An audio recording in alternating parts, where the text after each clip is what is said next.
ఆలకించినావయ్యా నా యేసు రాజా నా నేలక బలముగానే మార్చావు నా యేసయ్యా నా నేలక బలముగానే మార్చావు నా యేసయ్యా బలమైన రాజా నా ప్రార్థన స్తోత్రం. పల్లవిలో నన్ను చరణముగా మలచి పాడమన్నావు కీర్తన రాయమన్నావు.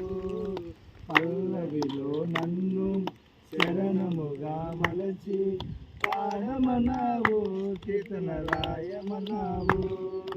పాడదనయ్యా నీ మాటను నేను రాసదనయ్యా నీ మాటను పాడదనయ్యా నీ మాటను నేను రాసదనయ్యా నీ పాటను. బలమైన రాజా నా ప్రార్థన ఆలకించినావయ్యా నా యేసు రాజా నీ సేవను నేను చేయాలని మాటను ఇచ్చావు నాకు యేసయ్యా.